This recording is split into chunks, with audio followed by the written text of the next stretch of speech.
recommence tout depuis le début. Oui. 1, 2, 3. Thierry Delettre, bonjour. Bonjour. Nous nous retrouvons aujourd'hui pour la dernière fois de cette campagne dans un cadre plutôt méconnu des Guérétois, mais qui est très agréable. Oui, effectivement, un cadre bucolique pour finir. Alors, c'est effectivement la dernière fois que l'on se retrouve et j'espère que je ne vais pas trop vous manquer. Oui, c'est vrai, vous allez me manquer, mais c'était un vrai plaisir de participer à vos côtés à cette campagne électorale qui, je l'espère, permettra aux auditeurs d'être mieux éclairés. Eh bien, c'était un plaisir partagé. Alors, vous vouliez parler finances aujourd'hui. Oui, effectivement, parce qu'on a proposé un grand nombre de réaménagements pour réembellir, réenchanter notre centre-ville. Et chacun est en droit, en effet, de s'interroger sur les moyens pour le financer. Alors, c'est surtout par rapport au réaménagement du centre-ville que nous nous interrogeons. Tout ce que vous proposez peut sembler coûteux à première vue. Oui, tout à fait. Alors, d'abord, je rappelle qu'il n'y a aucun investissement à caractère pharaonique comme le centre aqualudique qu'on nous a proposé à un moment donné à 15 millions d'euros. Au contraire, c'est nous qui avons été les premiers à le dénoncer. Mais de façon générale, avant de parler des modalités de financement, il faut s'interroger sur la nature des dépenses elles-mêmes. Alors, dites-nous de quel type de dépenses s'agit-il et pourquoi les engager ? Alors, d'abord, il faut bien avoir à l'esprit que ce sont des dépenses d'investissement qui vont changer durablement notre centre-ville, qui sont là effectivement pour durer, pour restructurer globalement notre centre-ville, contrairement à des dépenses de fonctionnement qu'il faut sans cesse renouveler. Et puis ensuite, il faut avoir à l'esprit que ce sont des dépenses qui ont été imaginées, qui ont été réfléchies pour avoir une multitude d'intérêts. Alors, dans votre programme, il y avait 3 exemples clairs. Le petit théâtre, la halle, le kiosque à musique. Voilà, tout à fait. Alors commençons par exemple par le petit théâtre. D'emblée, lorsque nous sommes engagés politiquement sur la rouverture, c'est parce que nous avons conçu l'intérêt culturel, évidemment, de cette rouverture. L'idée qu'une fois de nouveau en fonctionnement, il permettrait de réattirer du flux vers le centre-ville. C'est aussi un outil d'amélioration de notre patrimoine local, donc qui peut être beaucoup pris en photo, par exemple, par des touristes ou par chacun d'entre nous, par exemple, pour des images qui vont circuler sur les réseaux sociaux et qui permettent de diffuser une bonne image gratuitement de la ville de Guéret.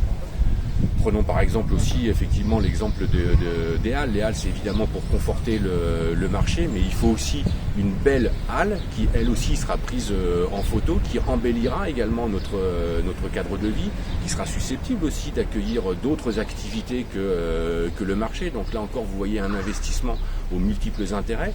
Et puis le kiosque à musique, qui n'est pas un gros investissement en soi d'ailleurs, place du marché, qui va là aussi embellir cette place. Il faut là aussi un kiosque à musique qui soit beau, qu'on ait envie de prendre en photo pour ramener des souvenirs agréables et jolis de la ville de Guéret, en particulier pour les touristes. C'est un kiosque à musique qui accueillera également sans doute des groupes amateurs de musique, de théâtre ou autres qui auront envie de se produire. Ce sera une animation supplémentaire, par exemple le samedi après-midi, pour tous les Guérétois et les Guérétoises qui en profiteront. Puis on peut imaginer qu'à cette occasion-là, par exemple, les différents groupes puissent collecter un petit peu d'argent pour les aider à acheter un petit peu de matériel.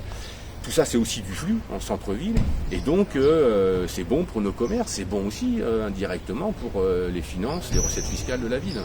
Oui, et comme vous le disiez dans un précédent interview, ces travaux représentera aussi de l'activité pour nos entreprises locales. Alors voilà, il faut aussi avoir cela à l'esprit. C'est au conseil municipal d'organiser les tranches de travaux, de les calibrer, comme je l'ai déjà dit effectivement, pour que les entreprises locales puissent y répondre plus facilement et avoir plus de chances aussi de remporter les appels d'offres. D'accord, mais bon, il faut tout de même les financer. Alors, l'état des finances de la ville?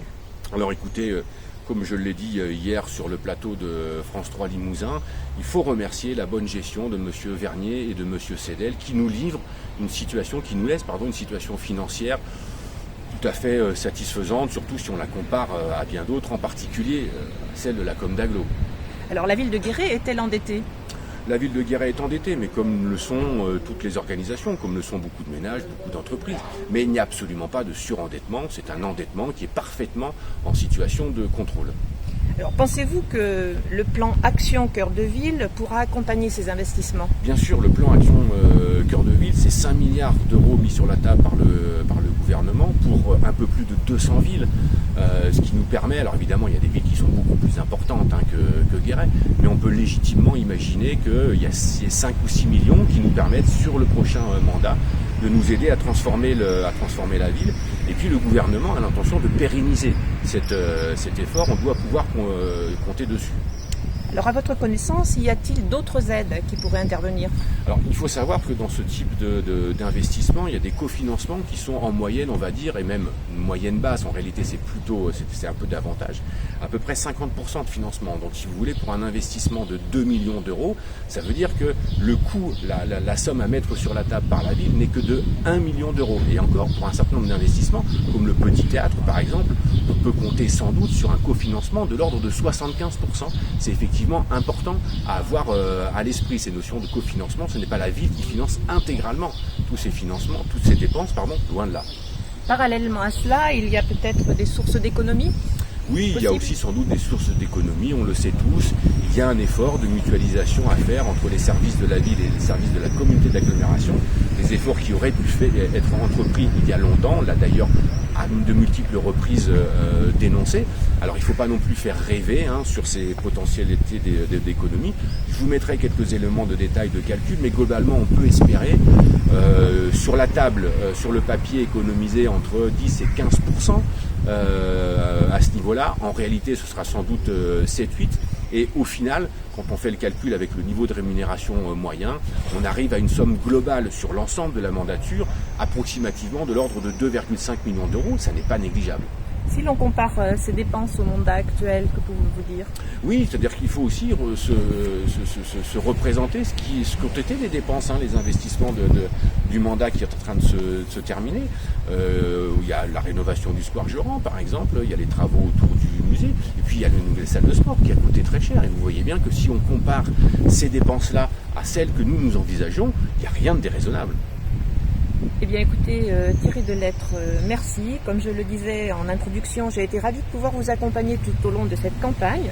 Merci d'avoir répondu à mes questions avec beaucoup d'objectivité.